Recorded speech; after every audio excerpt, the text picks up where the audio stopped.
Yeah, Jimmy, I just started my YouTube channel, but so far I've only uploaded one video, and it's just a time lapse. I've been very busy with like work, so but hopefully I can like upload more things. I just went back into streaming after a while, after a long break, so hopefully yeah, I can start picking up the more consistent schedule once work gets a bit more stable.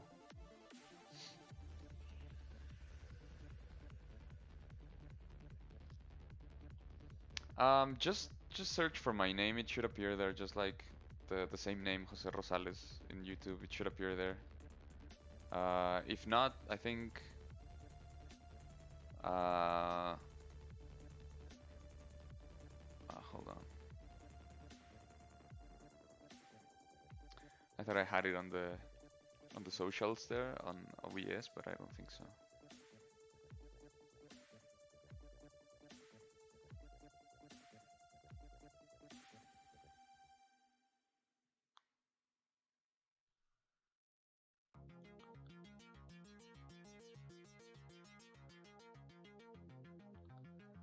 I'm very new to this, so I forgot to put my YouTube channel here on the socials. I'm gonna do that.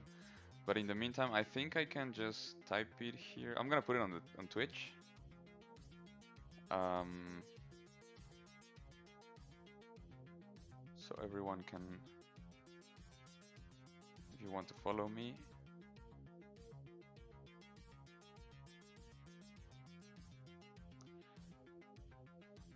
But yeah, it's only got one video so far, so not a lot. But soon.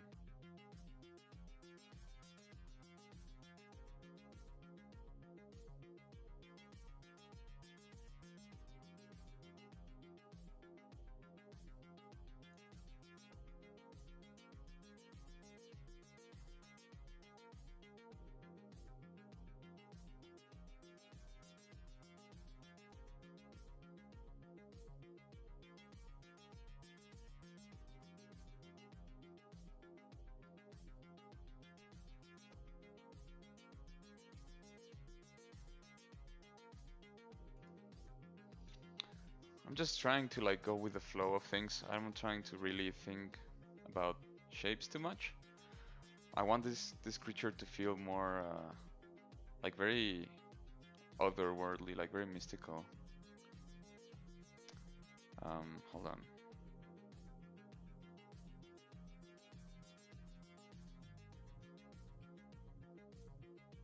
It's for some reason my internet is kind of slow.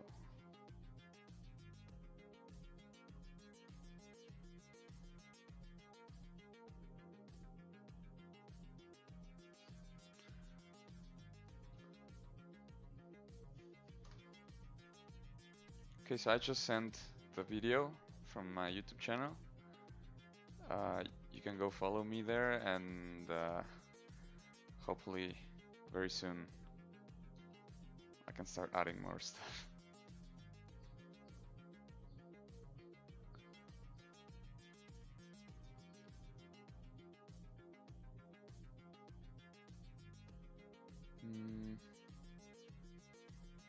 Hello. So after I sculpt that the way you do and would like to use it for games, would you make retopology or sculpt it much less in detail and go to some stuff? No, like for example, if this one was for games, okay.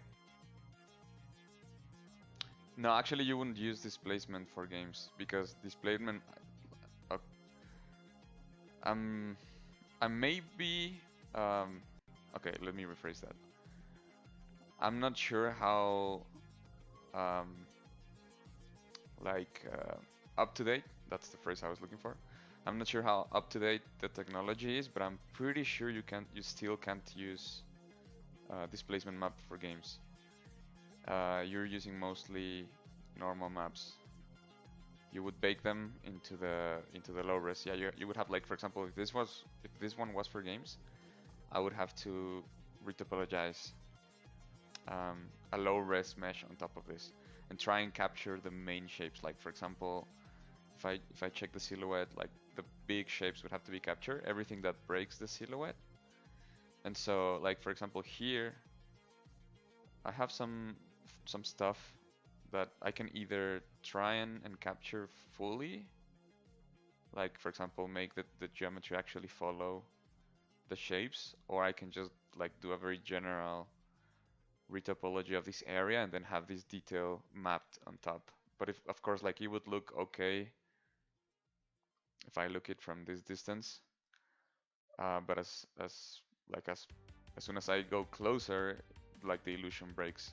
So it depends on if it's like a hero asset or like it's just a background thing, how much detail you would put on the low res mesh or low poly mesh. And if this is for like films or animation, I would have to create an actual proper clean topology that's meant for animation. Like for example here I have, it's just a C remesh, so it's not like completely clean. Like the loops sometimes don't make a lot of sense. And here, for example, in the face, I would need like to have loops for the eyes, a complete loop for the mouth, maybe like all these details, have them already modeled, at least the main, like the secondary shapes. So it really depends also on the project itself. So maybe it's like a very simple project, and maybe it's a very complicated one. The requirements might be very different.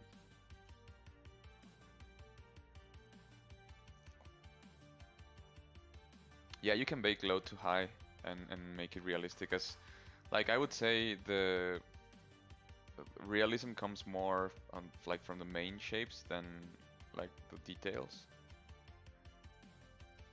You should always pay more attention to primary shapes all the time.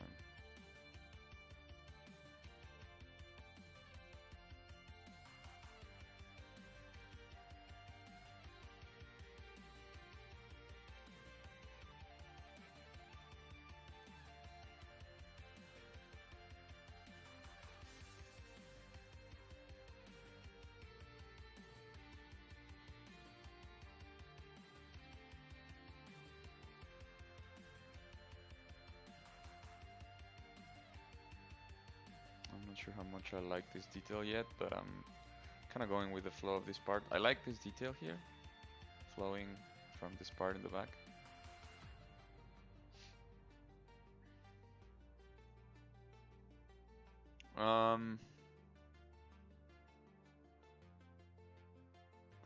For human anatomy, I would say almost any book is good. It depends on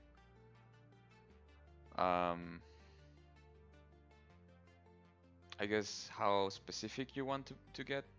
Like if you go to your local bookstore and just search for like anatomy for artists book, like any of those would be a good start if you don't know anything.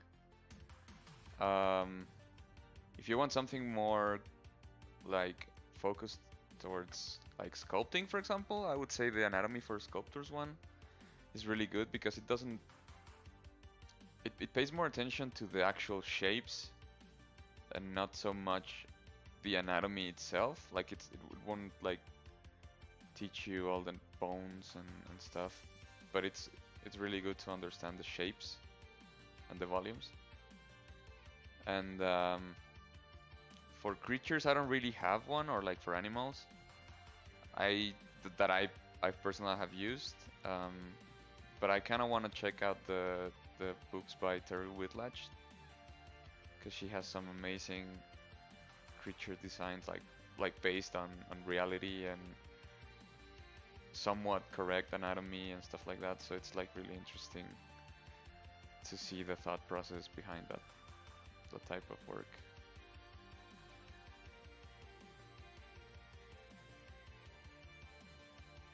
It's just that lately, like I don't really recommend like a specific book or method or whatever, because every like some books might be missing some stuff. Like almost every book might be missing some things that other books won't. So I feel like I'm getting lost here with my thoughts. Like, just try and learn the theory to like the ideas. Like, don't rely so much on just a specific book or specific tutorial or whatever. Like, there's a lot of info from many different sources.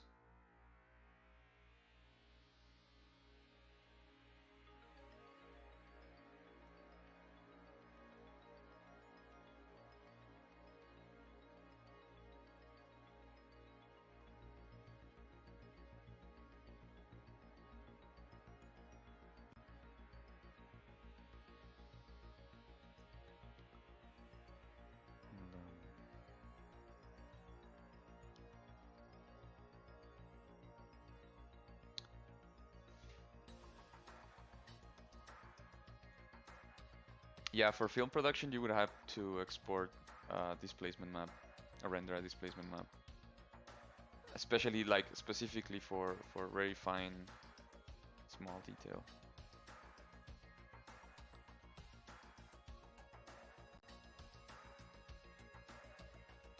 I haven't used Topogun in a very long time, like 7 years probably, and I've heard it's really good now. So I would say like give it a try. Actually, for the type of things that I do, since I like most of my work was done in Maya, and there was a lot of retopoing needed, so I just retopo in Maya. I use the Quadra tool. It's pretty useful. It's really easy to use as well. And I'm pretty sure there's possibly like other software that's better for this type of things. But I haven't had like really the time to sit down and learn. It's usually like, oh, I need to retopo something. Like, let's just open Maya and start doing it. I'm sorry. It's usually until like you feel like really limited with the toolset you have that you start looking for other stuff. But I don't know, I probably should check out Topogun. I heard the last one is pretty good.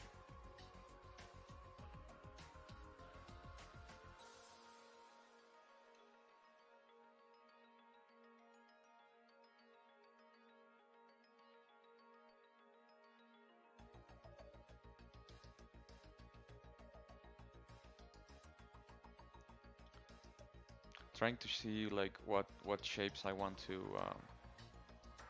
emphasize, which ones I want to preserve, which ones I don't like anymore. It's been a while since I saw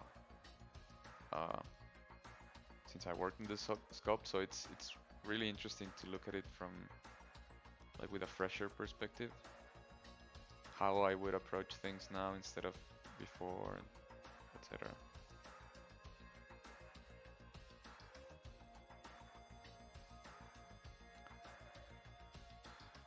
¿Qué onda, Arturo? Hola.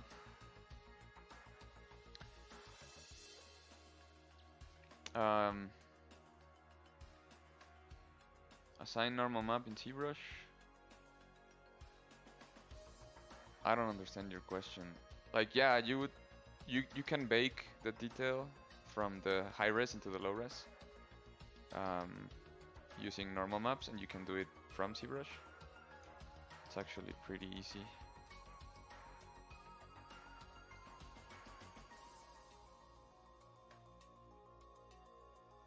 And I honestly don't know how much better or worse is the normal map baker from ZBrush compared to other softwares. But from things that you are like directly sculpting in ZBrush, it's pretty good. There might be other methods that are better, but for what I've needed, it's been pretty good. Kind of feel like the neck here needs a lot of stuff, like maybe one of these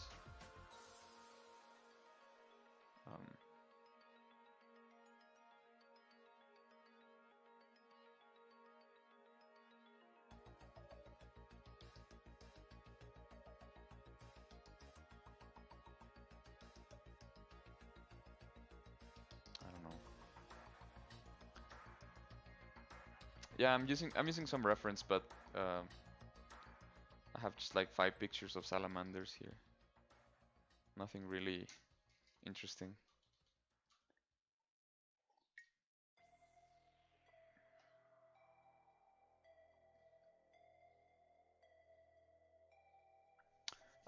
If your CPU hurts with more than 10 million poly, I would say that's not supposed to happen unless it's like a really old computer. Like most current computers shouldn't have any problem with 10 million. What might be happening is if you go to here preferences and then here on mem, you can increase the max poly per mesh. So right now I have it just over 40k or like 43. You can move it around and see if it helps. But 10k is really low. It shouldn't be that struggling with 10k polygons. I mean 10 million, sorry. It's somewhat low. Like things you can do, of course, is like use Dynamesh just with a lower resolution if you're doing that. If not, you would have to create like the thing is you have to create a new base mesh. So you can do it by Dynameshing, or you can create a new one with ZBrush, geometry, ZBrush. You can import a what's it called, a base mesh if you need to. Like there's many different ways, but it depends exactly on what it is you need.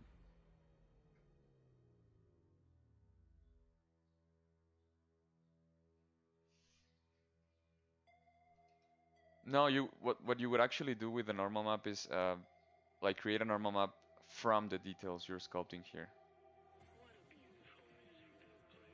Does that make sense? Like, let's say for example that hold on, that this mesh is good enough for production. It's not, but let's just say that. So what I would do is just take this one, create UV maps, or like UV the whole model, have it spread on a tile, and then just bake the detail from this level into the lower one, and that's it.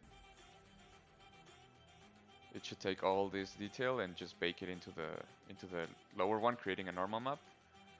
And like the ones you create from ZBrush are pretty good, especially if you're sculpting directly in ZBrush. So those are the ones that I would use for like creatures and stuff.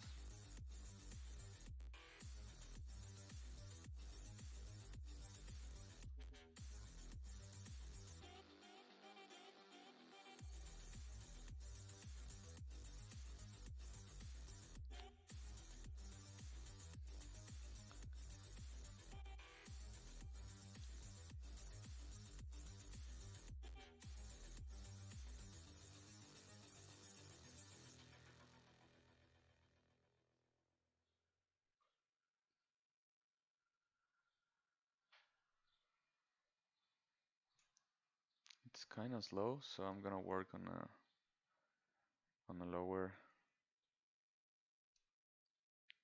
resolution.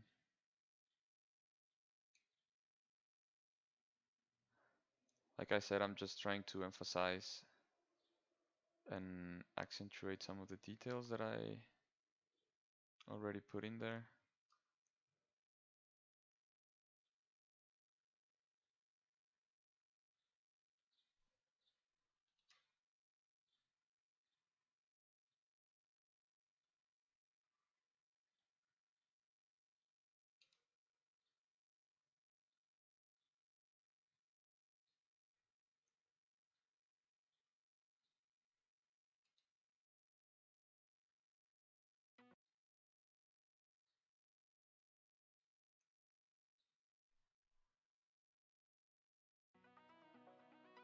I don't know what happened with the music there, but it's back.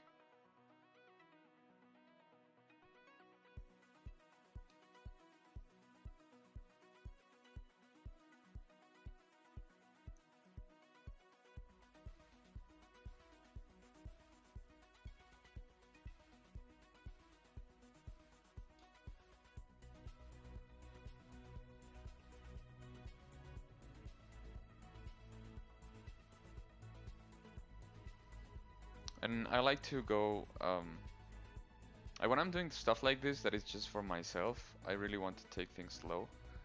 Um, if it's usually something for a client or for work, I try to be less picky with like the details, but like if it's just for myself, I sculpt a little bit and then I go back and I look it from afar and see if I like it, see how it looks. And if I do, I just go back and keep working. Or if I don't, I just like go back and change stuff.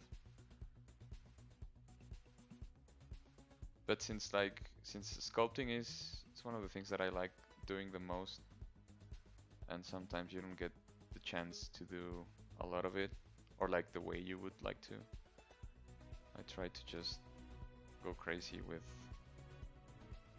my projects.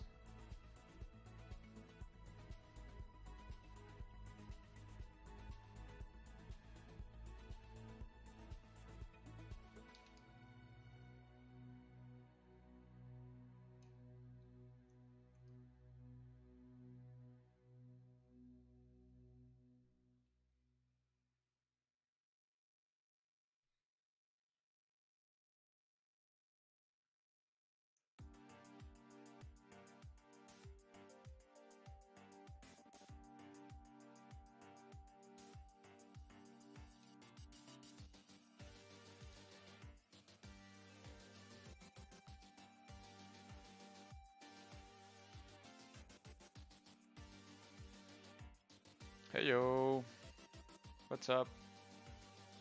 How's it going, Ash?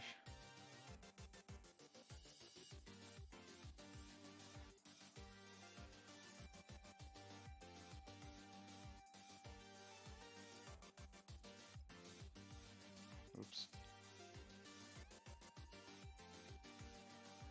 Hello everyone, hello, hello.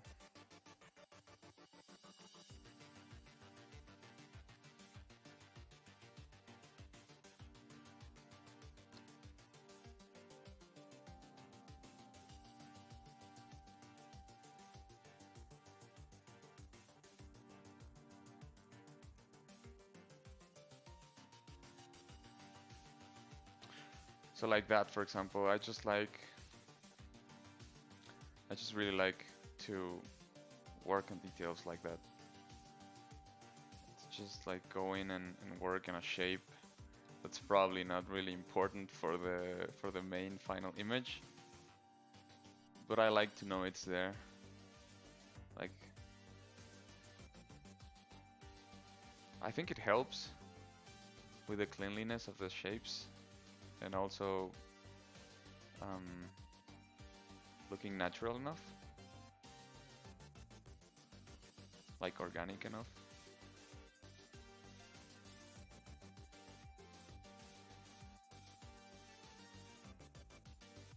Thank you, thank you. Yeah, I like him too. It's been a while. I hadn't touched him in years, so just a bit more detailing.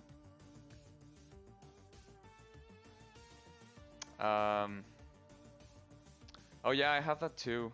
Sometimes the thing is that I'm not sure exactly how it works because I'm not a very computery person, but it has to do with how much space you have on your hard drive, and when you're working on ZBrush, it will start to fill up, and so what you need to do is just release some of that space. So if I'm working on a project for a long time, I try to like, after a while, if after a couple of hours, if I notice that ZBrush is starting to be slower, I just save, close it, and open it again, and it sort of like refreshes everything. But I think I haven't changed my preferences, but I'm pretty sure it's around. It should be somewhere in preferences. I'm really not sure where it is, but let's see.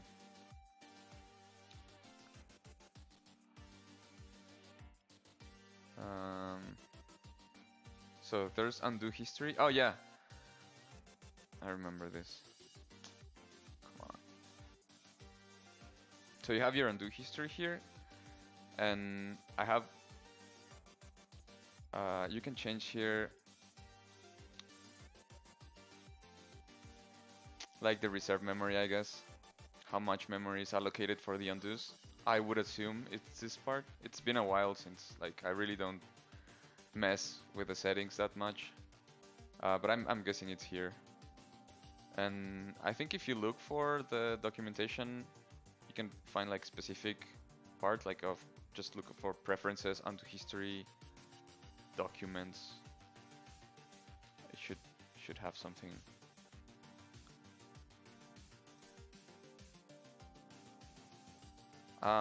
What do you mean if I split anything? Earl. I'm not sure what you mean by that.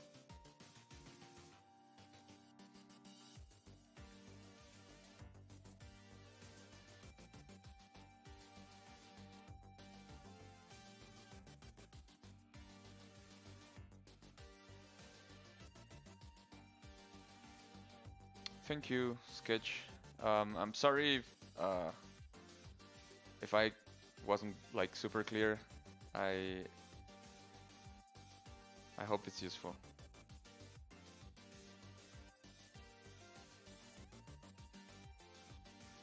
Oh, guys, by the way, go check out Ashley's work. She's a really cool creature designer, sculptor, all around cool person. She has this really cool style and very cool ideas in terms of like creatures and monsters and anatomy. Go check her out. She's around here on the chat. She's also a Pixologic streamer, so go give her a follow.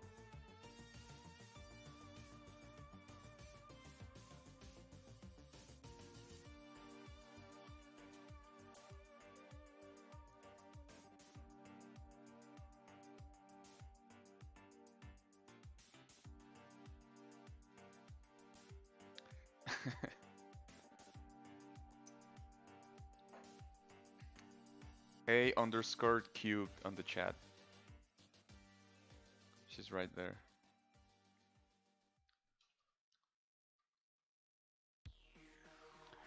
It's okay, we're all gremlins sometimes.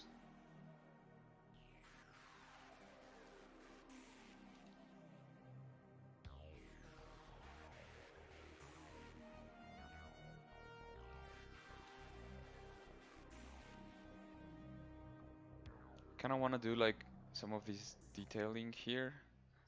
I'm just not sure exactly where, but I'm gonna try and add some details here.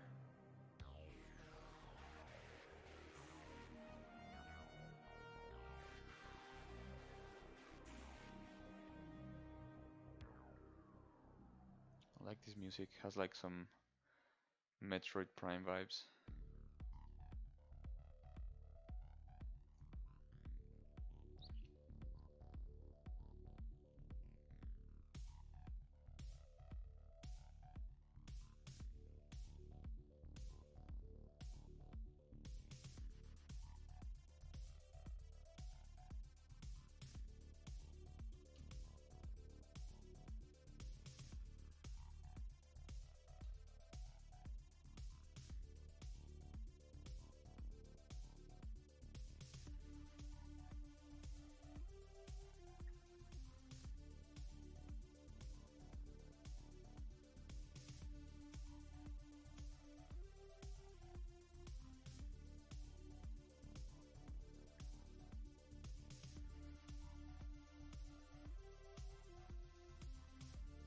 I feel like this detail here looks nice, but then I need to have something that extends all the way here, you know?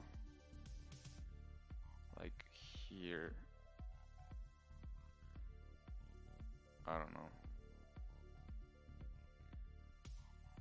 But I also don't want it to look too crowded in that space. Because I feel like I made the neck a bit longer than it was before, and I feel like there's a lot of space here. I need to put something in.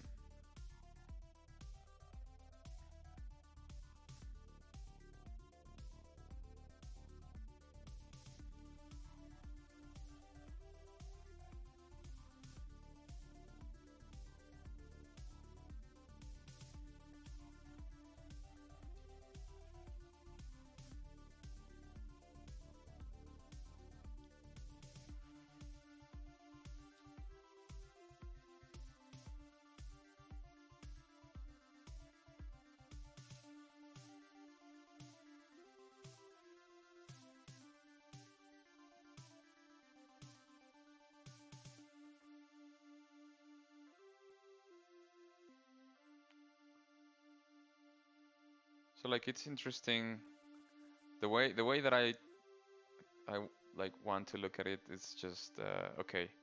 So I haven't changed the main shapes of the creature. Like if you look from afar, it still looks like an animal and like a very basic lizard thing. But what I really like to do is just like play with the shapes and find interesting relationships between like volumes and wrinkles. Like for example, I would use some reference that I have in my head of oops, that I would have in my head of like an animal, and then how, or like some organic stuff, how tissue connects to each other, and then from that start changing the shapes into some hard surfacey stuff, and then take some inspiration from other things like even architecture, like I don't know, vehicles, or like just simple shapes that in my mind look good. I try to just like play around. Um, and I say this because I've noticed this trend without even planning for it. Like I've been doing a lot of personal stuff lately, and I've been juggling many projects, and I've been noticing that I do that in all of them. Like I would go and do crazy detail shit that doesn't really make sense for a lot of my projects, and I quite like that. It's very interesting to see just like I don't know, just like exploration of forms and shapes.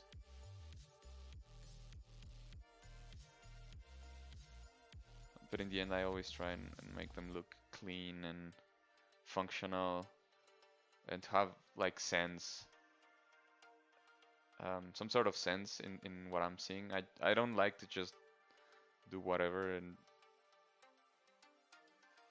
just pretend that it looks cool. Like just throw a bunch of like wrinkles and shit and say, oh yeah, it's done. No, I don't like to do that. Um, so yeah, I guess that's the way my brain approaches these types of projects. Like here, for example, I have another detail that I want to kind of use.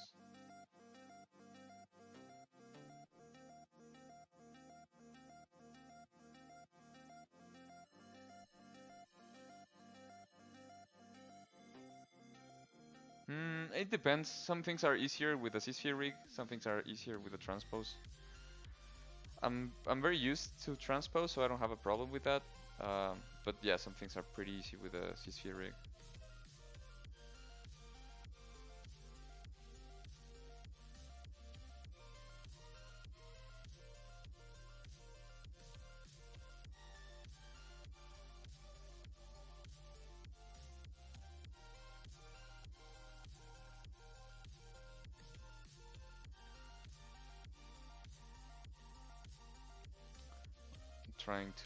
I was trying to look for the idea of how to resolve this detail, and I just found it here to have like some sort of exoskeleton, like what lobsters have, like some sort of shell that covers some areas of the body. Like I'm not even sure if it's gonna be that, but I kind of like that's the vibe it's giving me, and then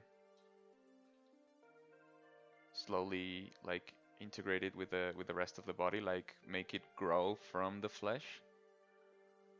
And I think that like what I mean by that is this part.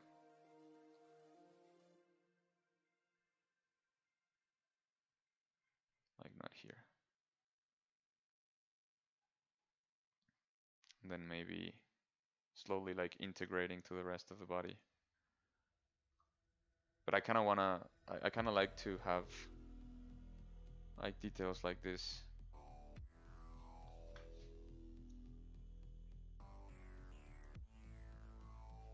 Hello.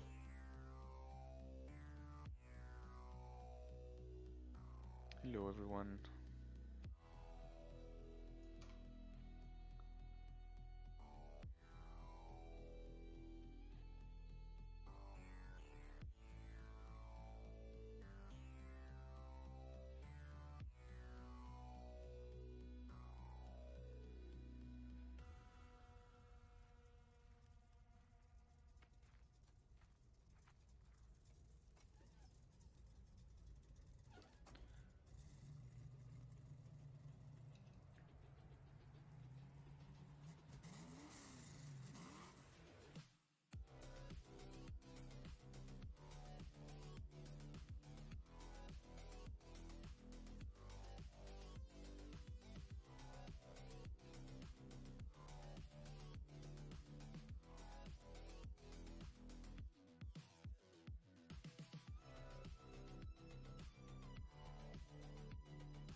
like this in the end. I did like the way it looks. Just need to play around with the shape a bit more.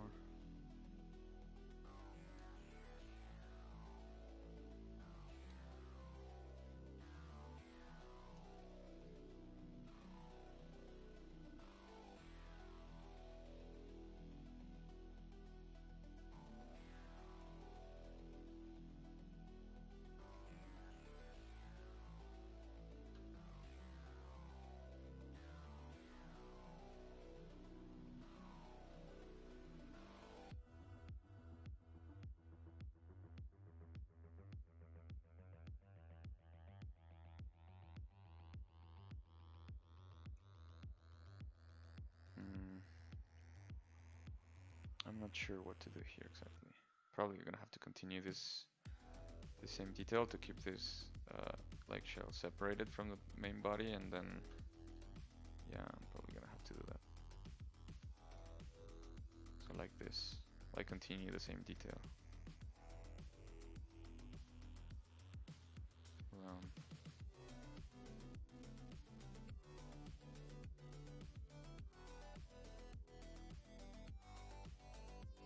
Yeah, I kind of like that.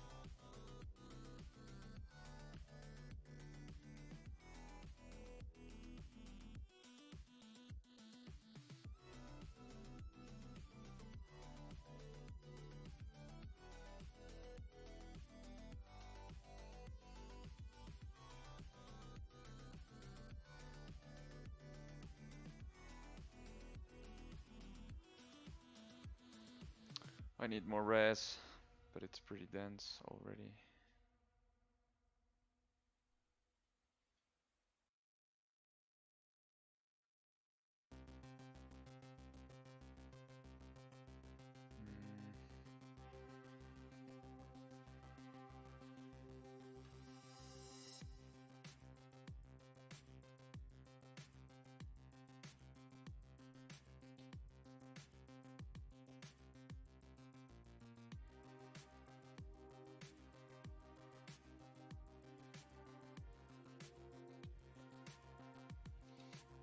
Okay. Oh, I have an idea.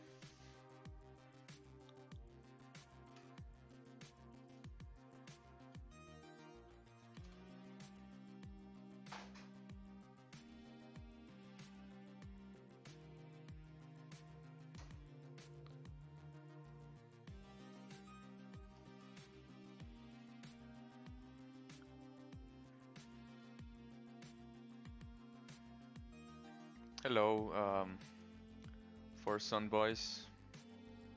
I think that's how you pronounce your name. All good.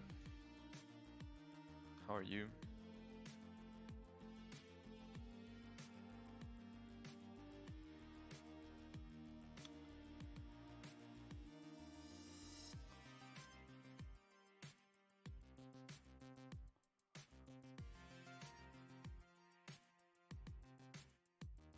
I think you can really see a difference in this area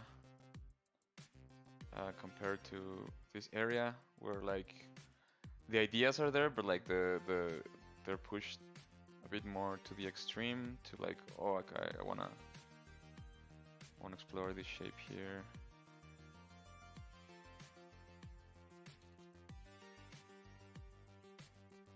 So we can do things like this.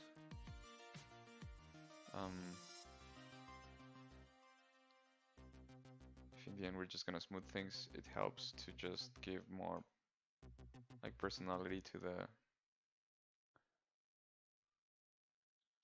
the surface, I find.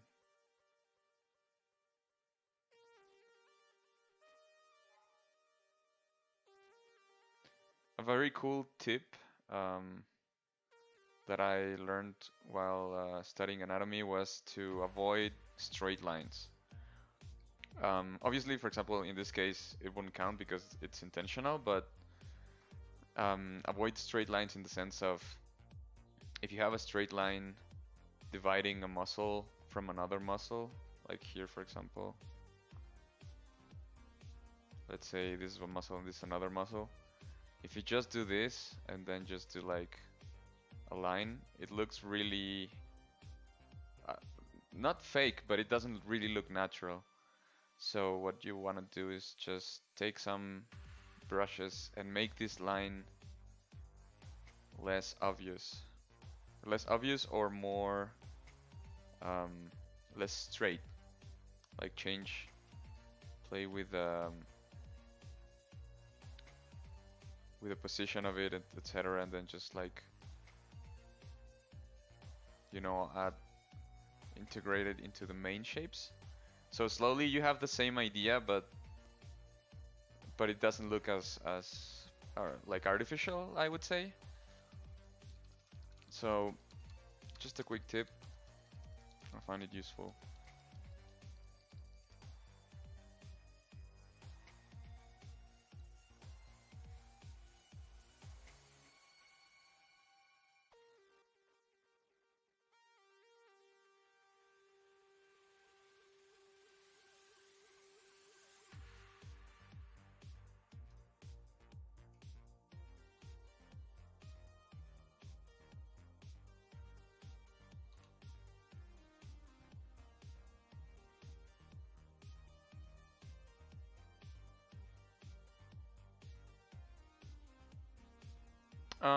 At this point for me, I'm just like freestyling.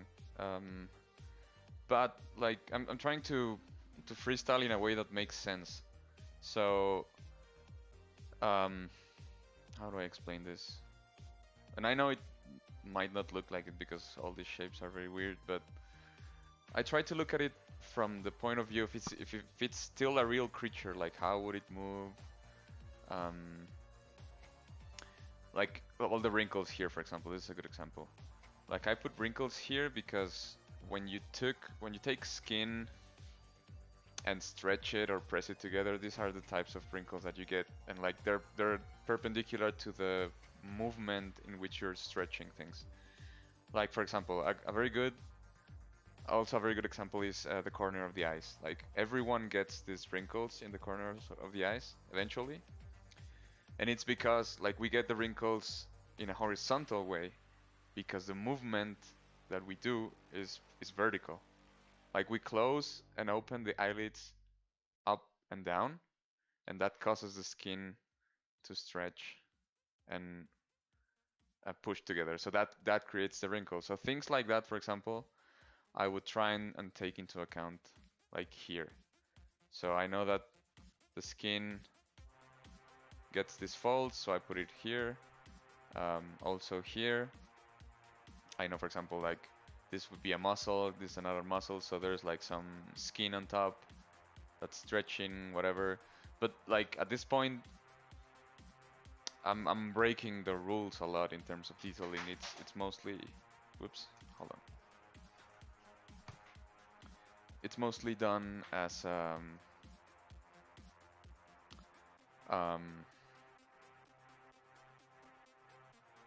I'm not trying for, I'm not aiming for realism. I'm aiming for design, I guess, like for specific design flow. Like in the end, I just want an image that looks cool. So I think it's really useful to understand the rules on how, like for example, how to sculpt anatomically correct creatures. So when you don't want to do that, you can take like that knowledge and break the rules and just use them to your advantage. Does that make sense? So right now I'm not using reference for the details. I'm using reference for the main shapes and for other stuff, but not the detailing that I'm doing right now. Thank you, UL. Thanks.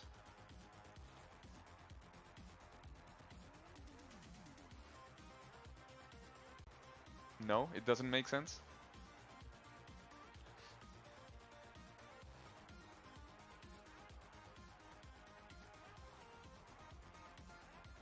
Also, I try to keep many different madcaps because I like to see how things look with different light setups, because the matte caps have a light baked into them and they show you different things. The model won't look the same with this one, then with this one, then with this one. So it's always useful to then with this one. It's just like have a bunch and rotate. No, it's fine.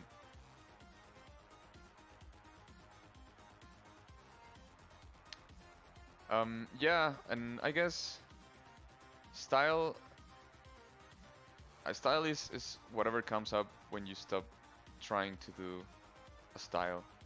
Because in the last few years, a lot of people have told me, oh, but this isn't your style, like this is really your style, and I'm like, what is my style? I don't even know I had a style. But I like just start noticing patterns in the way you do things with your models and or like your designs, what ideas you take into account. So yeah, everyone has a style, but you need to do stuff to like discover what your style is.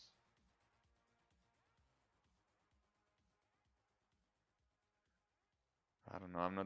I'm not convinced anymore of this part here. I think I'm gonna scrap it. We'll see what we do there, but it was kind of looking difficult to solve, and I didn't look the flow of it. I didn't look how it was flowing.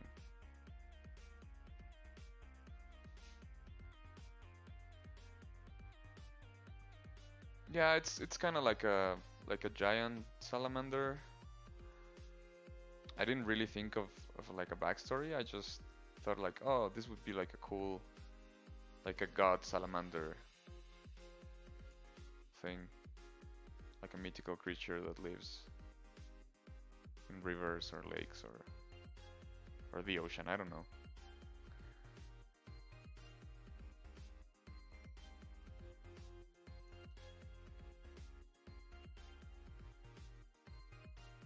I really like evolution and learning about animals, and been trying to sometimes when I do things like this, like to think of how would this creature look in any other universe, or how would life evolve in any other circumstance, or like things like that. And yeah, sometimes you have interesting ideas of how things can work.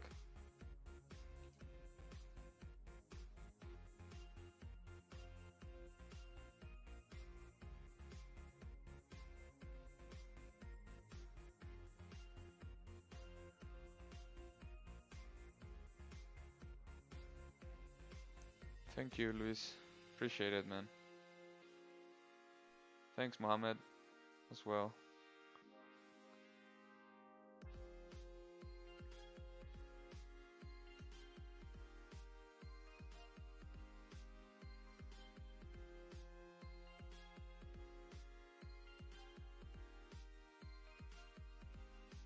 Need to do the same thing here on the other side of this shape to make the whoops, to make the edge more readable. I just go in with a standard brush.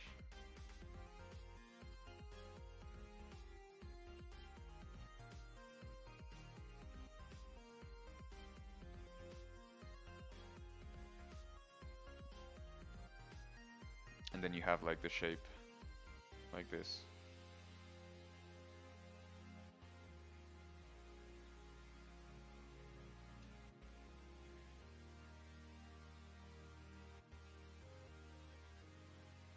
Hello.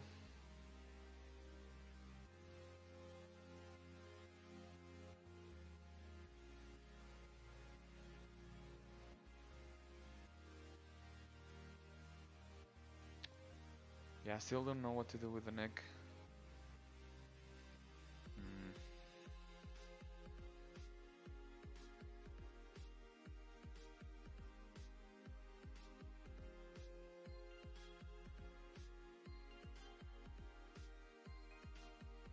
Maybe something like this. No, I don't know. Still doesn't look quite as good.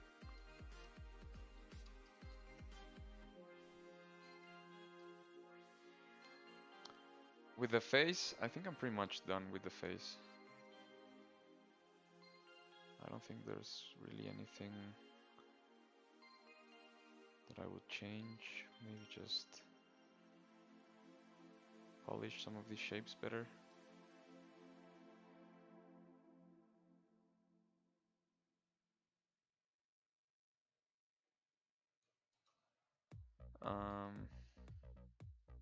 Yeah, the horns also, I wouldn't really change them that much.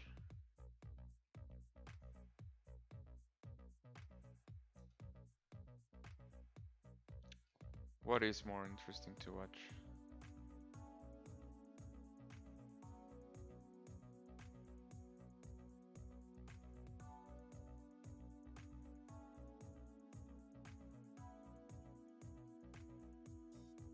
I might add more detail to the horns. I'm still not sure. I don't want to oversaturate them either, but I feel like they're pretty plain right now.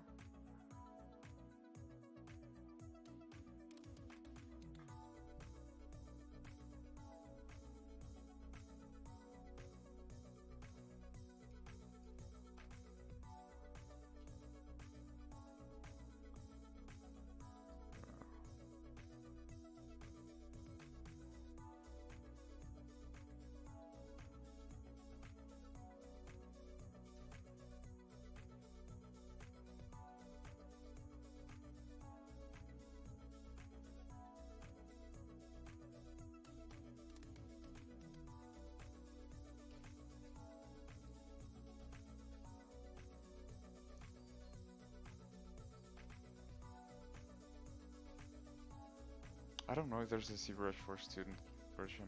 I don't think so though.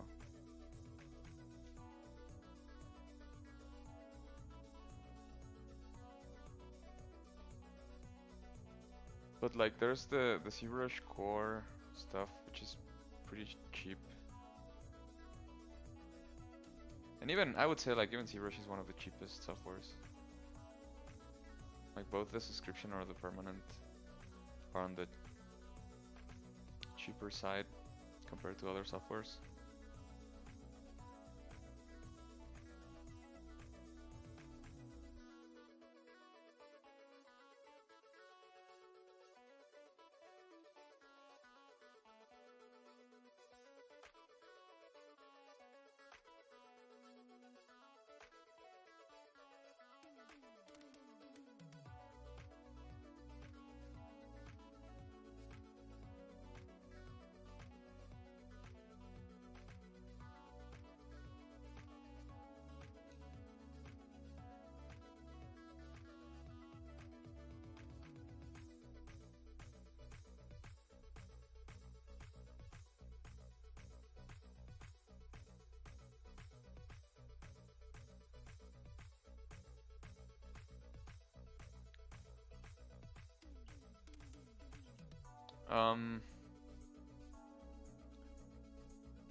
I would say just like get in touch with the people from ZBrush Live.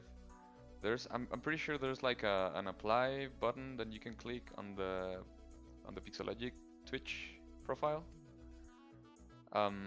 Like personally, I got in touch with the people running the channel when I went to the ZBrush Summit. And I had been streaming on my own for like a couple of months already, so I just told them and they were like, oh yeah, nice. It was pretty simple. I guess just like talk to them on, like there should be a form on the channel, like just get in touch and yeah, just go from there.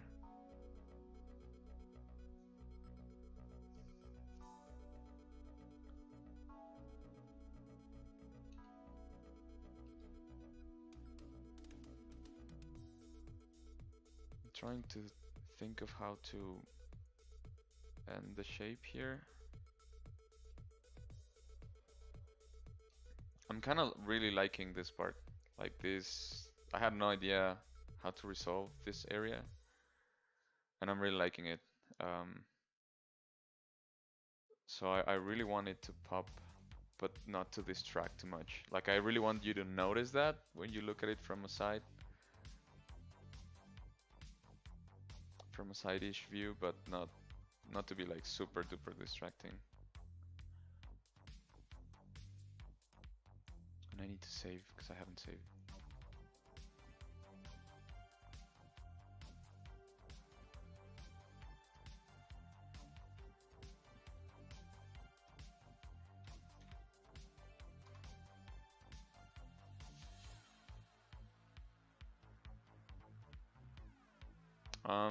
I don't know.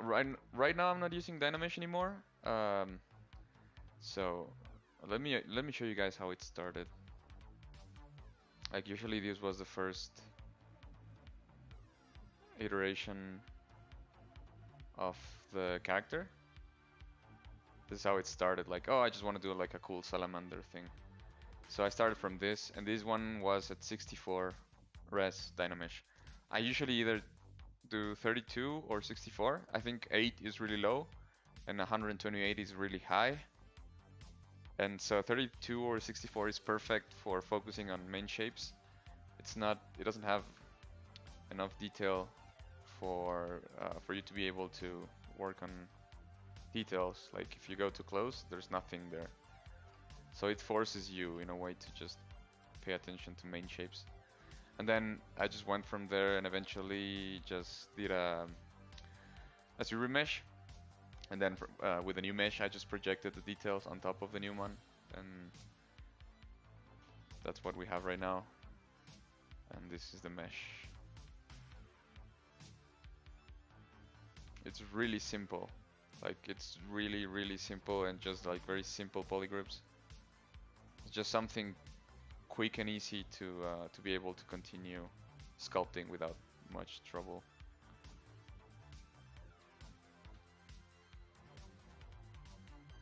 So that's what I recommend. Like at one point you just stop using Dynamesh and then like just keep sculpting. This shouldn't even be on actually.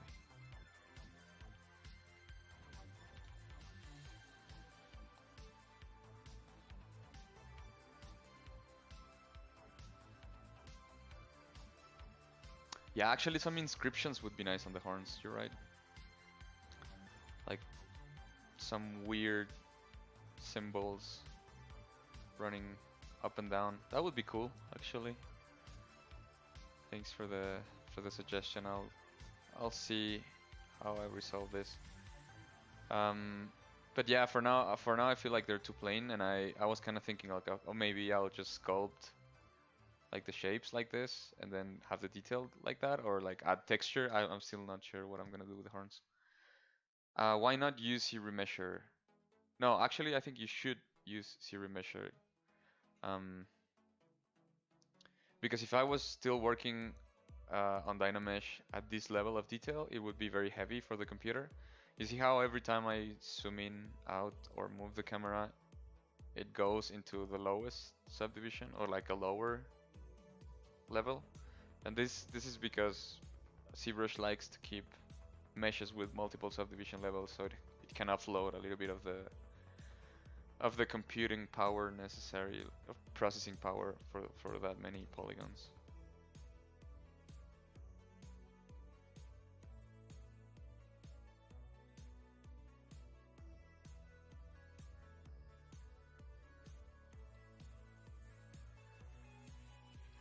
And also another great tip is like embrace your happy accidents. Like really embrace them fully, I would say.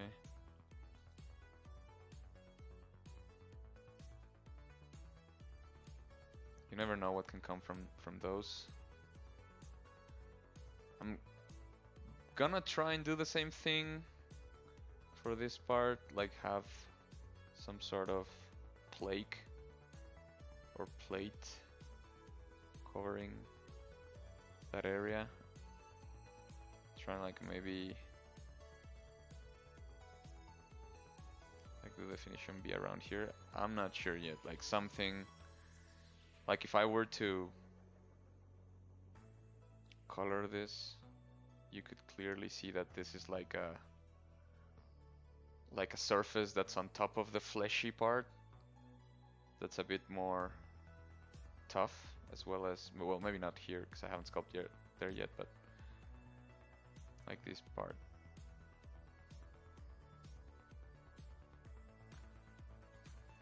But I also don't want it to look like armor.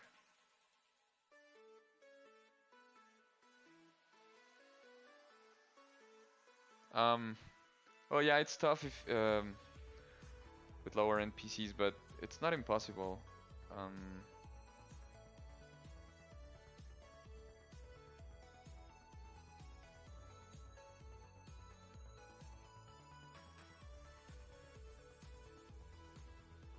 Wait. It's not impossible. It's just you're gonna have to sacrifice some on some parts. I would say with ZBrush you don't really have an issue. And then the main issue you're gonna have to like take into account is, for example, texturing, like real-time texturing, like substance and things like that. Without a GPU, it's gonna be tough. But I guess you can learn some tricks in Photoshop for textures, like how to use procedurals in Photoshop, like clouds and noise, and also work a lot from ZBrush maps. Like you can do a lot of, like for example, cavity maps from ZBrush and then work them in Photoshop. You can do some ambient occlusion and go from there. Like there's ways where you can do like the dollar store version of whatever it is you're trying to do. There's ways, of course. Thank you, Kusal. How to create top on subtool. What do you mean by that? I'm not sure I understood the question.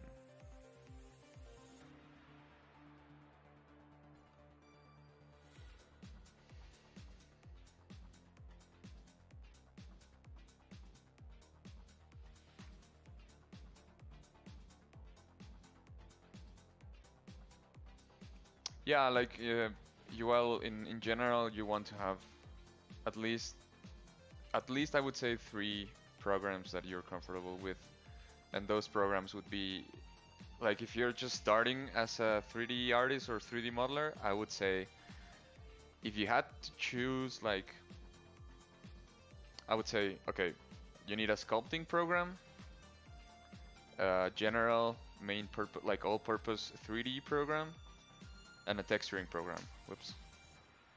So, oh, sorry about that. Your main sculpture program, I would say, should be ZBrush, but you can use, like, if you want, Blender or other things. It's just that ZBrush is really unmatched for sculpting, in my opinion.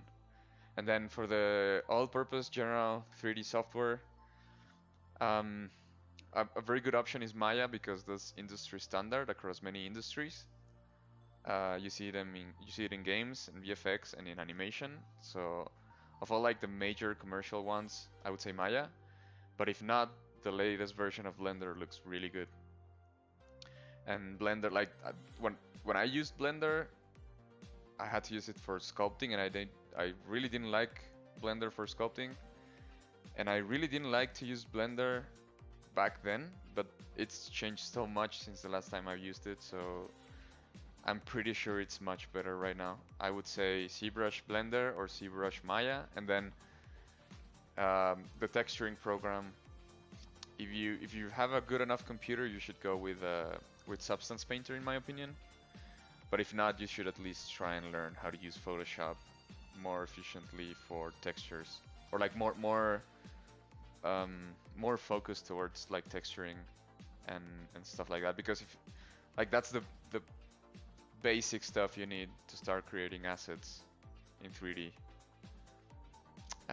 If you're like an animator or like something like that, it really depends on the production, what software they're using and stuff like that. But like if you want to just create assets for for yourself or for work, I would say focus on those three things: ZBrush plus either Maya or Blender, or and either Photoshop or Substance Painter. That's, I would say, the ideal start, and then just go from there with more specific or more powerful stuff.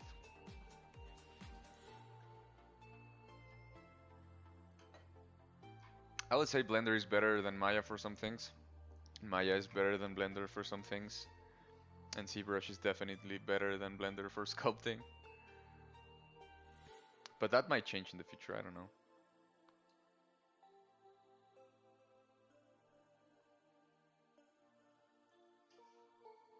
I think modeling is pretty good in Blender.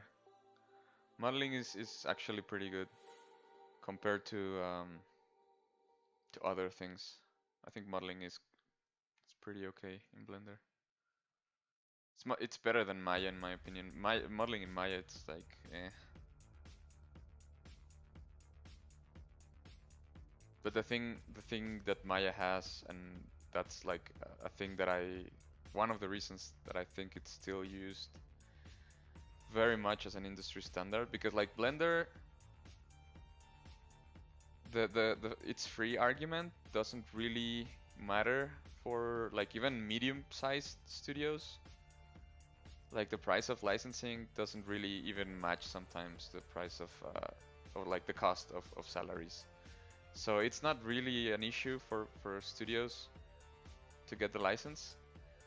It's mostly that Maya is really customizable and adjustable for whatever production it is that you need.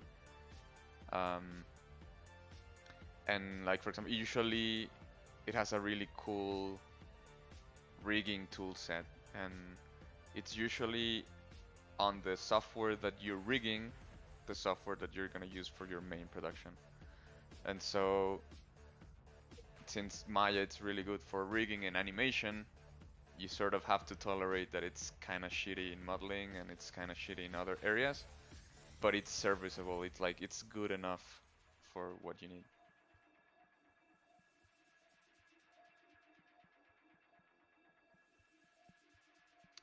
But I've been really impressed with what I've seen of the new Blender, like the 2.0. I think that's the latest one, and I really want to check it out. It's just that, you know, it's the idea of learning a new software again from scratch.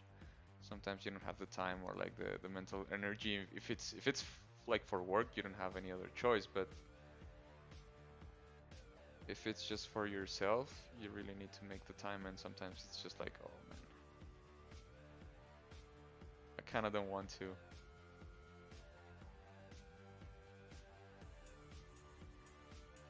I would say that it's better to animate in Maya than Unreal Engine from my very limited animator experience, which is like pretty much non-existent. So I might be wrong, but I would say still it's better in Maya. What is the most fun feature of ZBrush? In my point of view,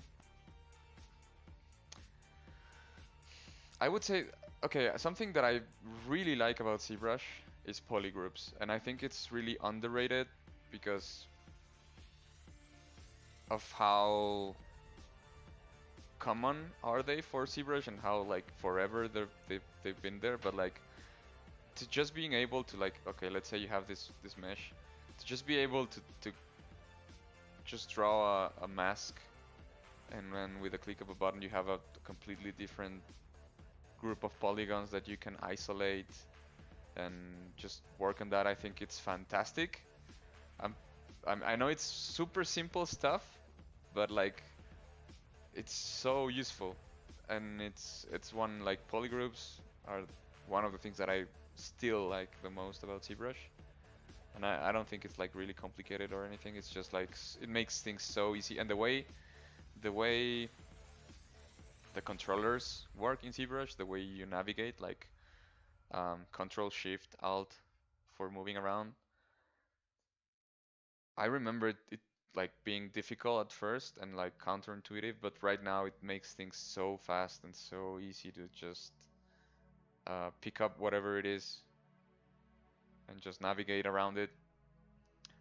I know it takes some time to get used to the feeling of how ZBrush works, but once you get used to it, it's like super um, super intuitive and easy stuff.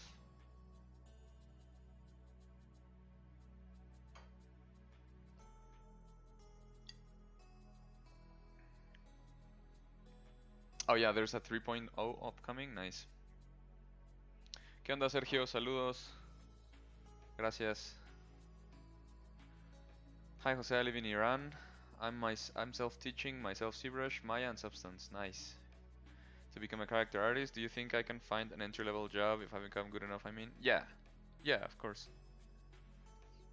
Yeah, I think the industry is more deceptive than what most people think. I think a lot of people, since we see the top of the top when we go into ArtStation or ZBrush Central or Polycount or 3D Total, like all these types of websites, you go in there and you see what like the top people in the industry are doing. You sometimes tend to think that the industry is impossible to get into, and it's I would say it's hard, but it's not impossible.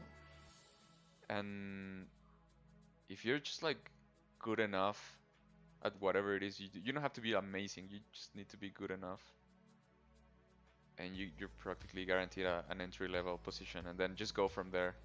I would say the most important thing is just make sure you start anywhere and then slowly move towards whatever it is you want to do. If it's animation, if it's games, if it's anything, just start somewhere and then learn how the industry works, learn what's valuable in studios, and then just go from there.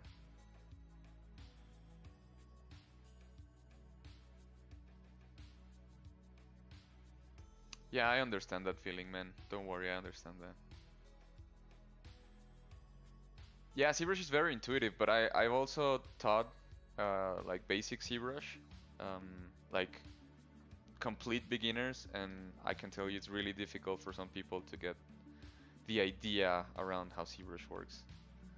They struggle a lot, especially if they have experience with other software, they haven't touched ZBrush at all. Like, it breaks their brains, and it's really hard for some people to accept how ZBrush works. But if you eventually get past that slump, it's one of the most amazing programs ever created, in my opinion.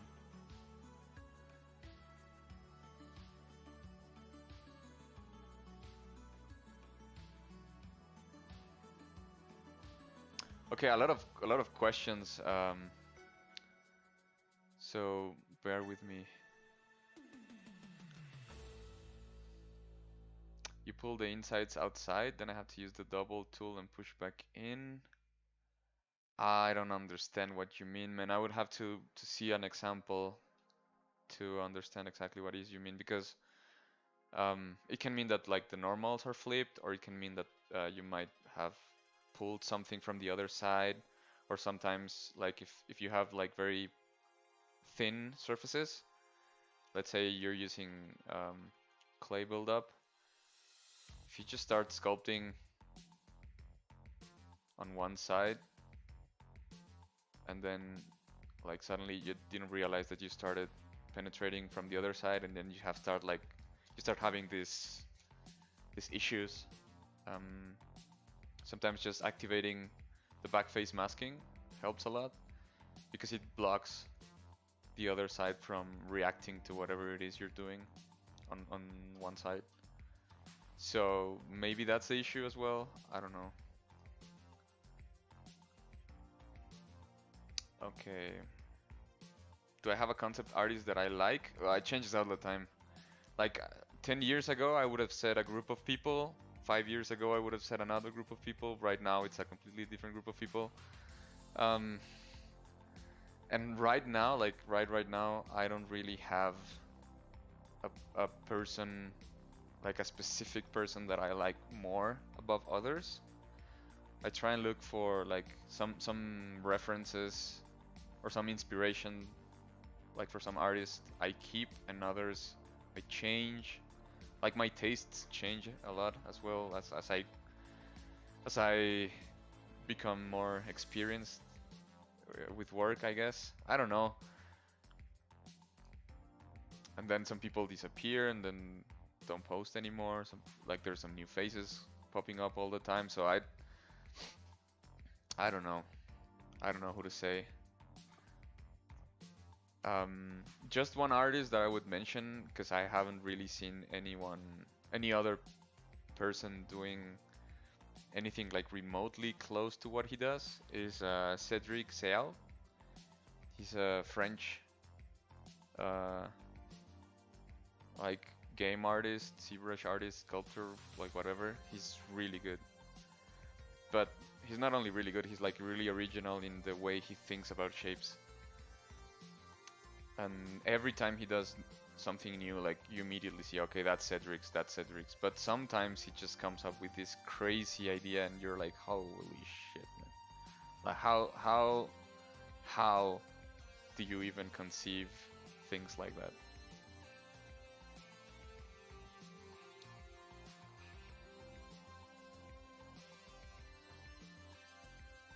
And he works pretty much only in 3D. He's just like a character creature sculptor.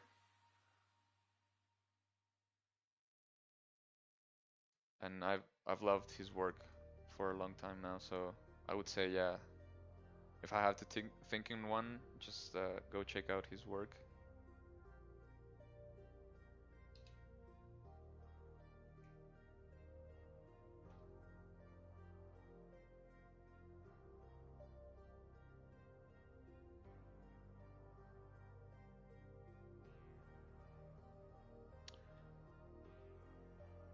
I kind of feel like the neck is very flat here. And I also like, sorry about that. I got super distracted with all the questions and the chat. And so I'm gonna try and sculpt for a little bit, for a few minutes. And sorry if I don't look at the chat that much. But I'm still gonna be looking at the questions, don't worry.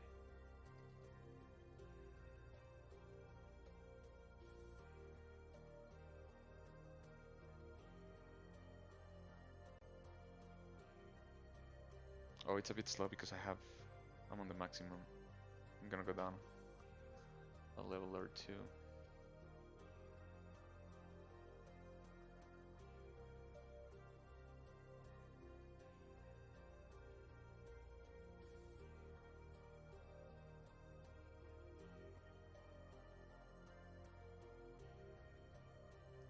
Yeah, hold on, I'm just gonna give you his name.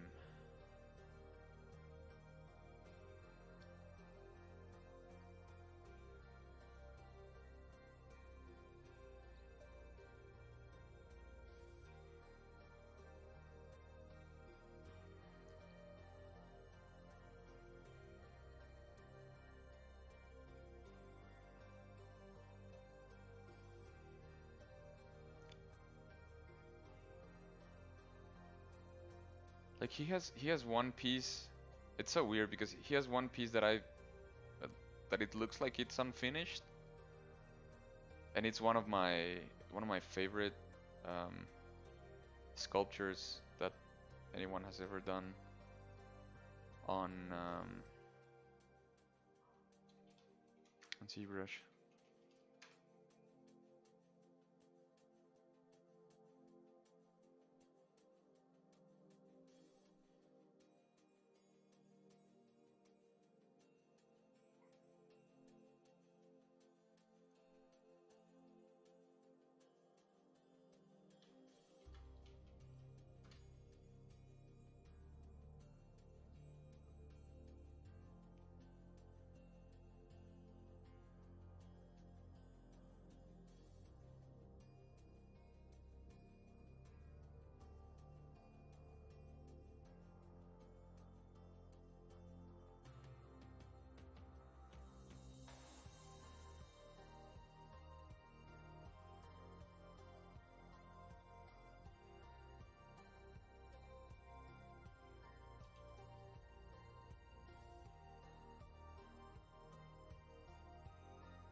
right now I'm right here. What I'm trying to do is break up the flatness of this surface. Like all of this was really flat, so I'm trying to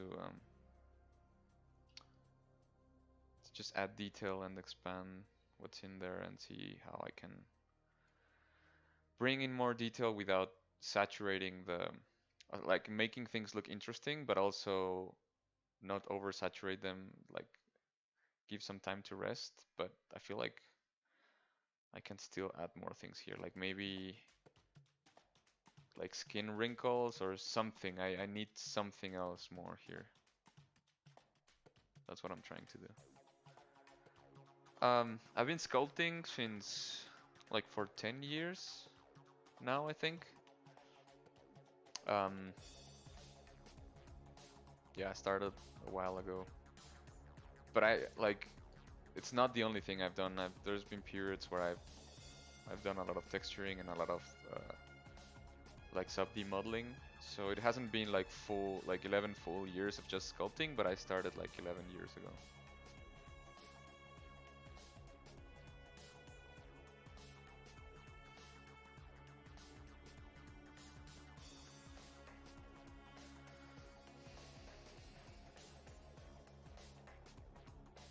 I've only been using the application 2 weeks now. How long did it take you to get to a point where you were confident enough to make your own original sculpture?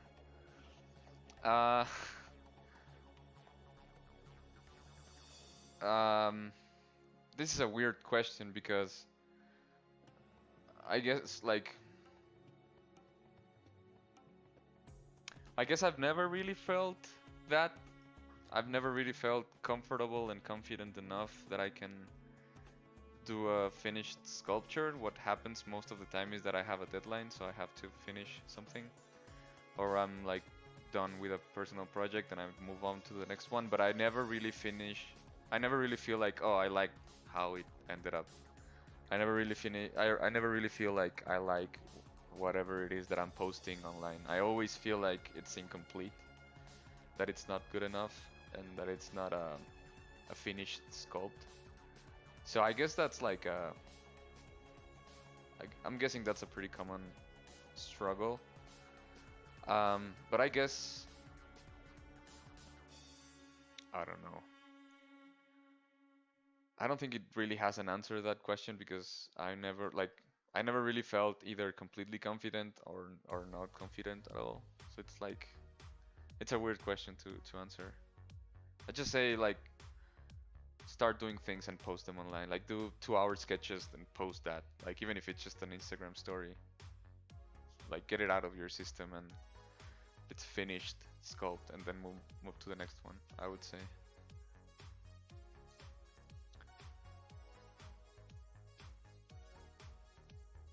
I would say that Cedric has a really good um, grasp on shape. Like few people I've seen. Like the way his brain thinks in 3D is very unique. And he's able to, in my opinion, he's able to show a lot of knowledge of organic anatomical things and hard surface mechanical things and combine them. And also the way he thinks about design. Like in my opinion, he always thinks of primary shapes first, and then he does the detailing afterwards. Like it's never the details drive the design. It's always the shapes drive the design, and then the details. And he does some weird shit as well. Like I don't know how to explain that. You have to go look at his work. Very creative. I feel like French people have are very sensible for artistic endeavors in general. So it's like a cultural trait that they have.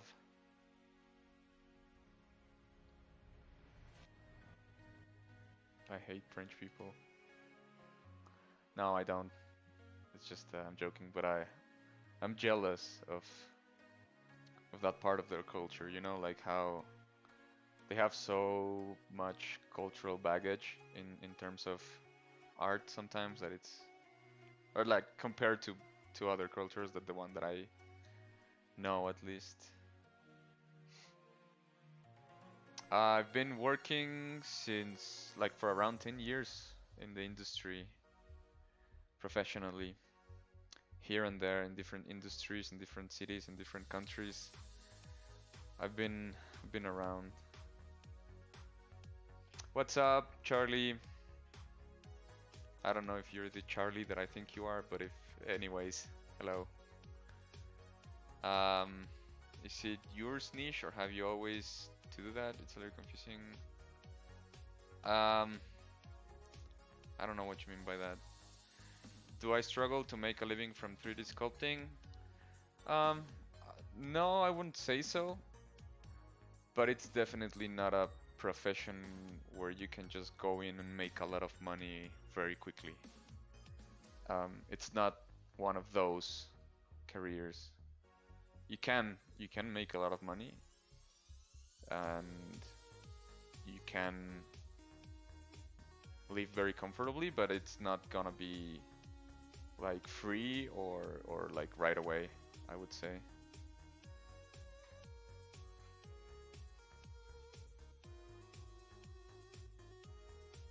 ¿Qué onda, Gabs? ¿Cómo andas? Ah, excelente. Yeah. I wasn't sure if you were the Charlie or not. How's it going, dude? How are you guys?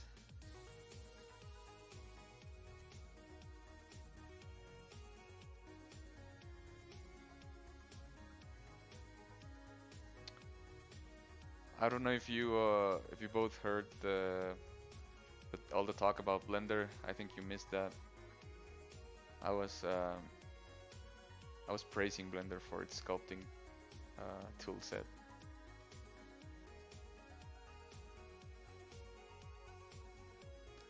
No, not really, but you know.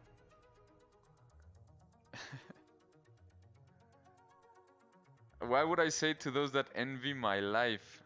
Okay, that's first of all, you have no idea what my life is like.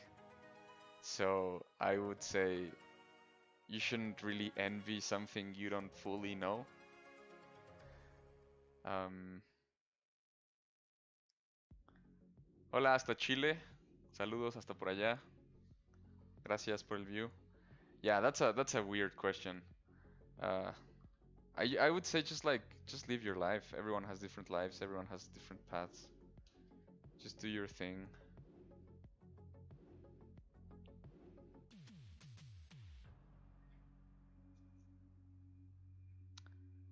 How long did you learn ZBrush for before you got to your first professional sculpt?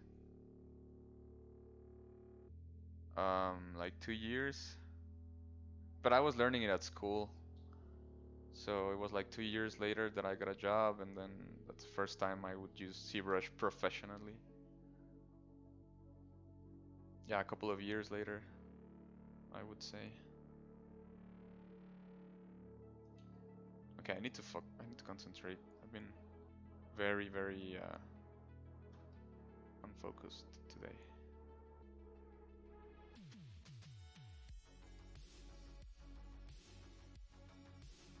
No worries, man.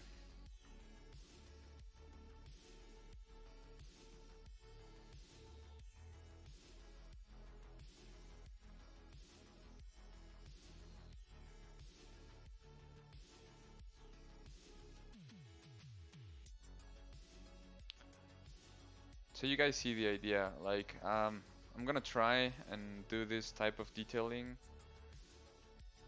around here somewhere, like keep continuing this. This is a lot more polished still, especially like close to the spine.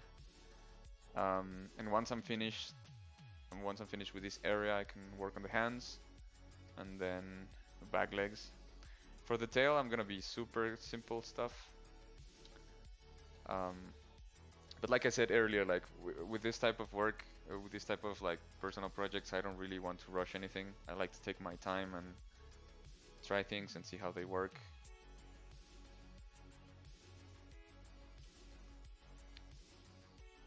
See if it makes sense or not.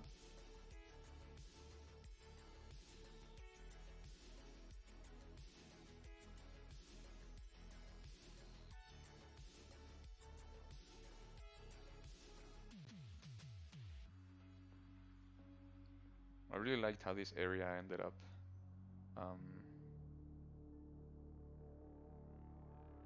Because I makes it look more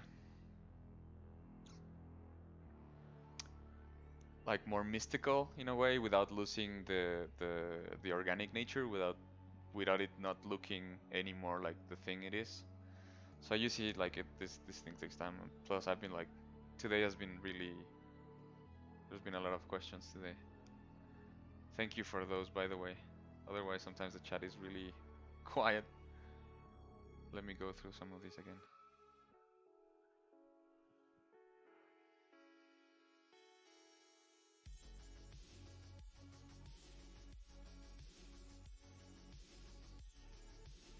¿Algún programa de modelado en 3D para PC de bajos recursos? ZBrush. ZBrush es muy ligero en cuanto a recursos.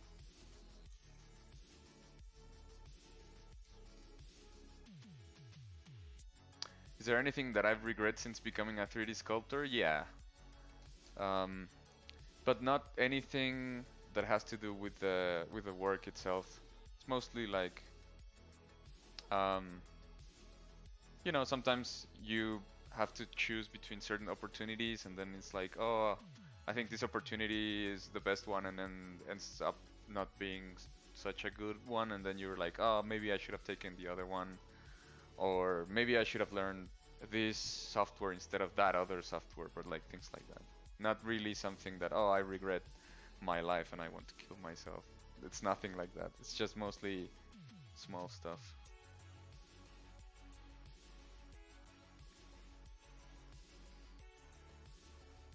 If I ever feel like some 3D tools are in the way of improving my design abilities, not really.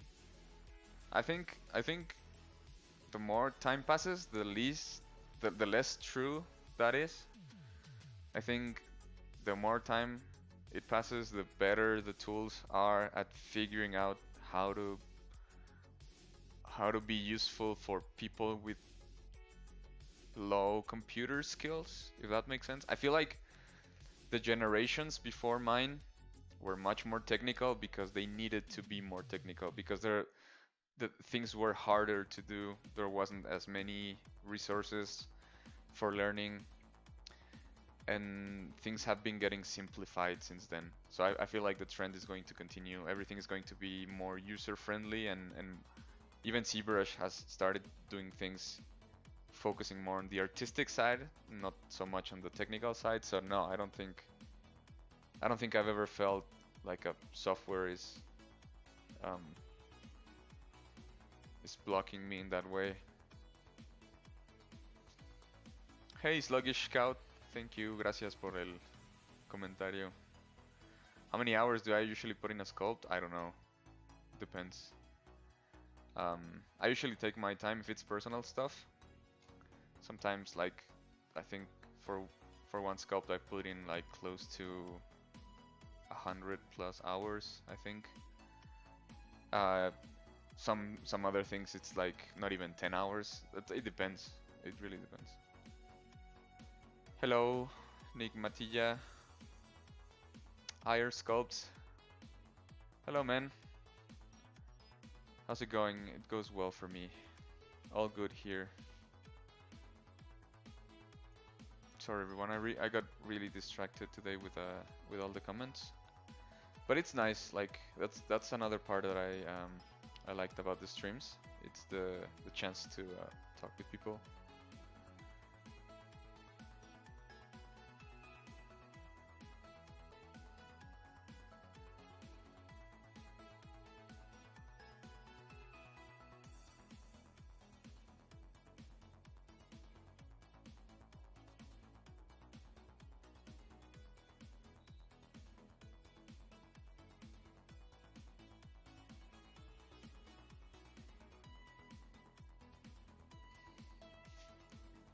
I don't even remember why I did this, but I think it was like, oh, he has to have like the eggs on his chest or something. I'm probably not gonna happen anymore, and I'm probably gonna change this.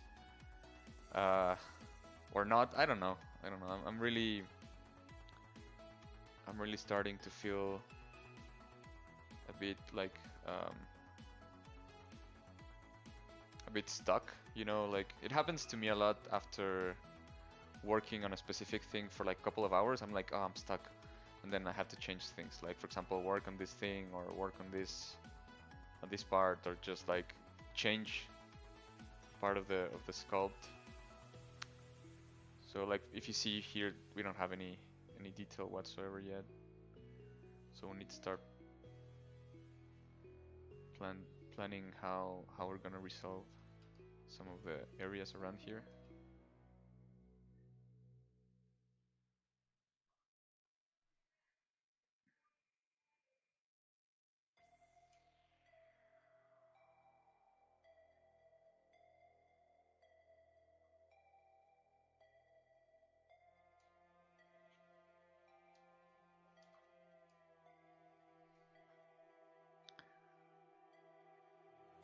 How often do I use new tools?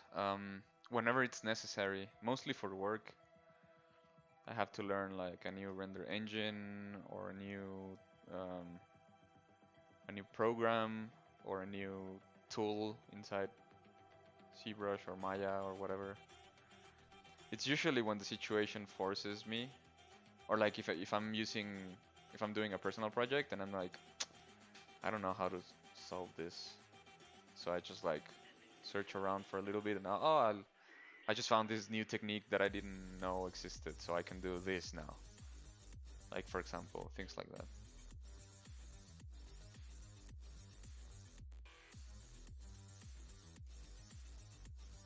It's mostly out of necessity because I think like if you just keep learning and learning, you're gonna improve a lot, but at some point you have to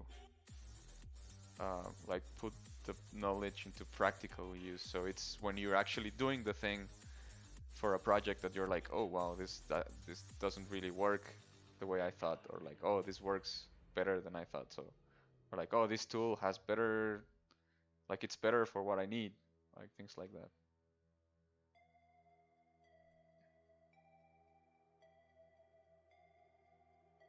You shouldn't really just attach to just one tool or one software.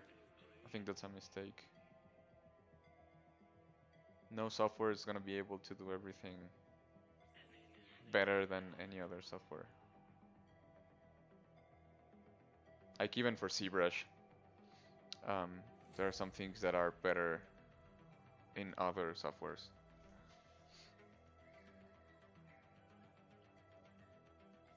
Um,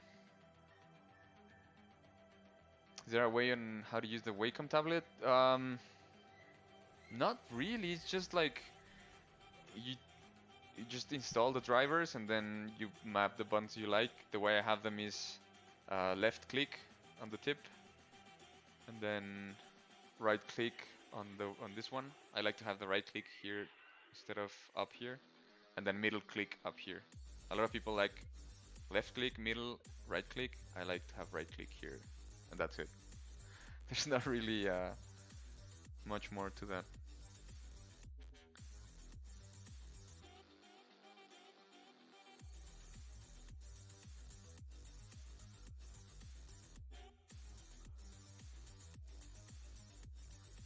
Yeah, ZBrush crashes are really annoying.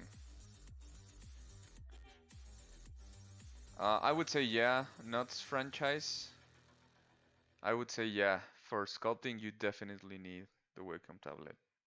You can be a madman and try and sculpt with a mouse and see how far that gets you, but I'm pretty sure it's not gonna be very far.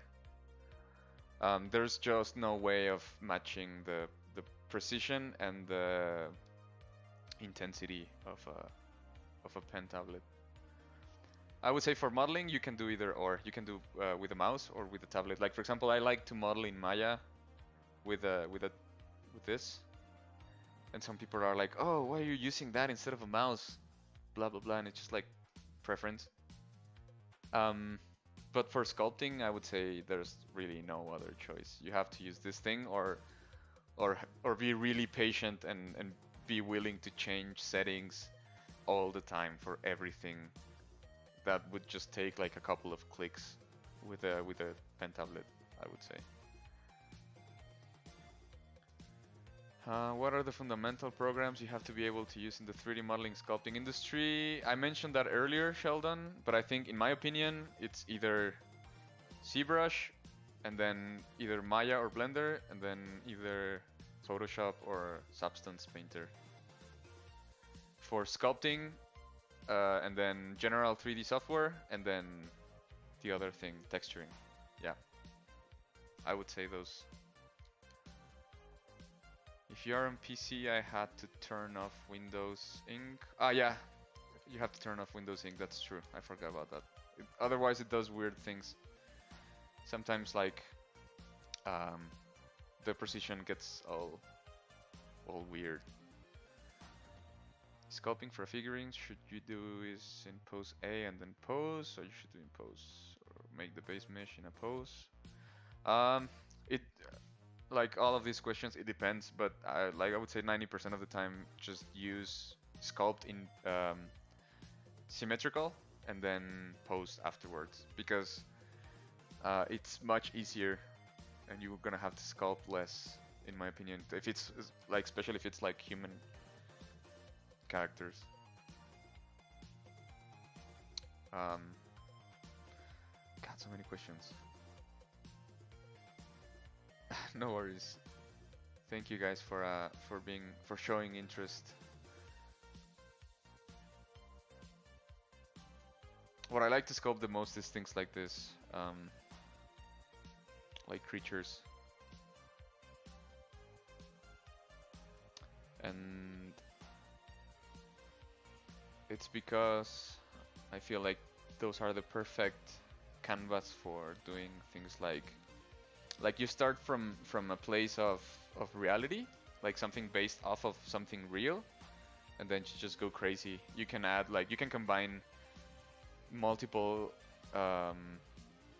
like animals to do a creature. You can combine human and animal. You can combine like whatever fantastical thing you can.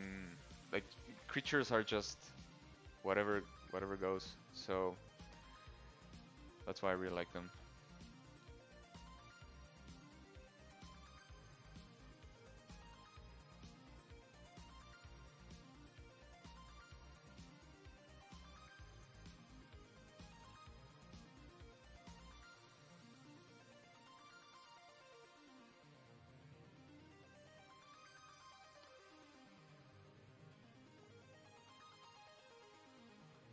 My brushes got all crazy. Need to. Sometimes it happens after I save that the intensity goes all crazy high.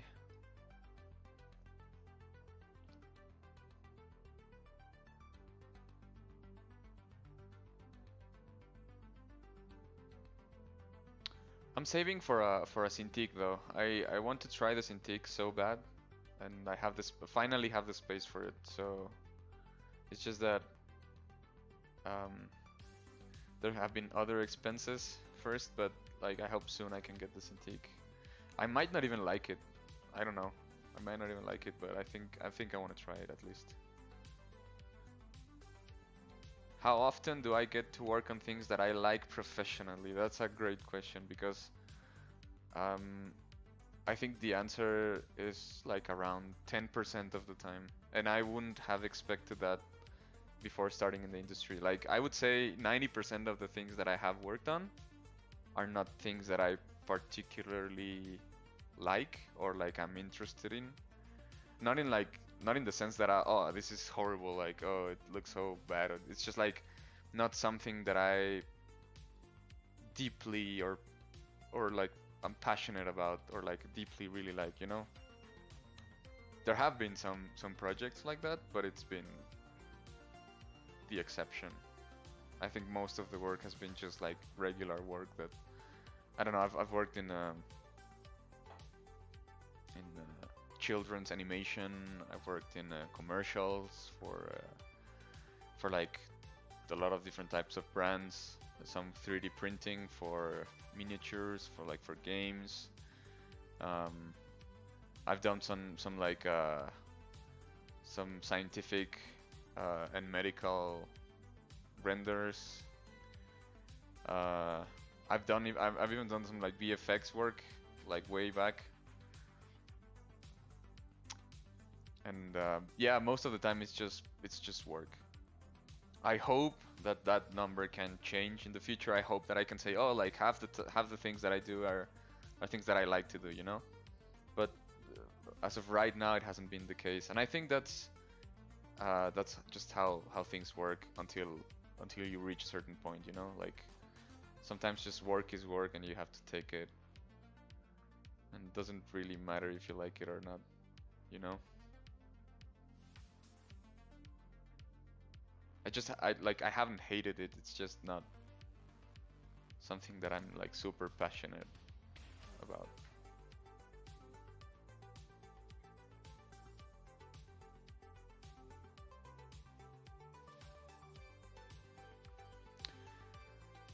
Okay, I'm gonna stop right there because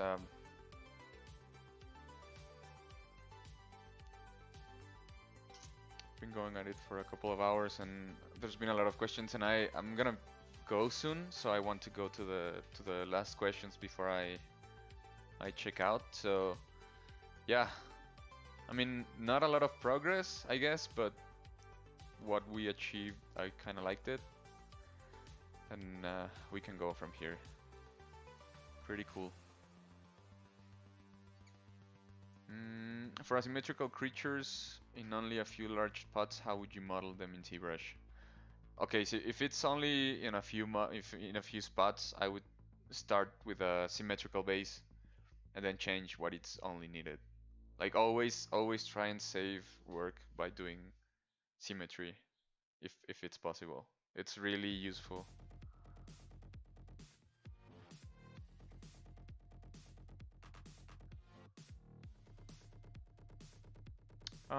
Well, it depends on where you position the tablet, but I've known a few people who like shift them around and really try and work in good positions.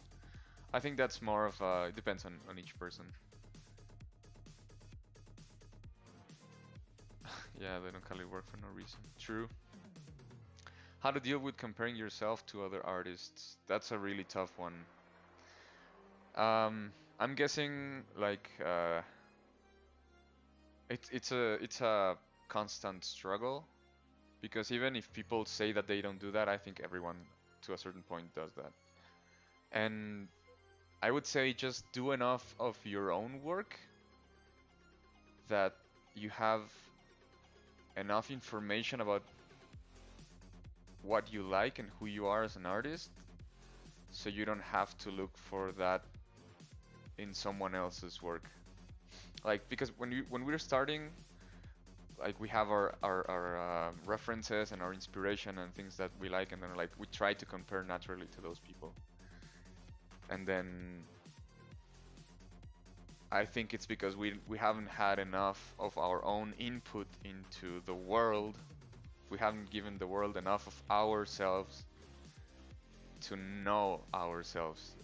This might sound a bit weird, but I think that's the best advice that I can give is just do enough of your own thing, and eventually you'll stop. You figure out what you like, what you're good at, and stop comparing yourself to other people. Although I have to say, I don't think that really ever stops. I think like you're always going to compare to other artists in some way, shape, or form. I think that's an issue everyone has, so don't beat yourself too much. Yeah, I've also heard things about the Huion, or however it's pronounced. How often do I work in teams? Pretty often. Right now I'm freelancing, and the work that I'm doing right now, I can do it on my own. But I would say at least 50% of the time I have to work with some other people.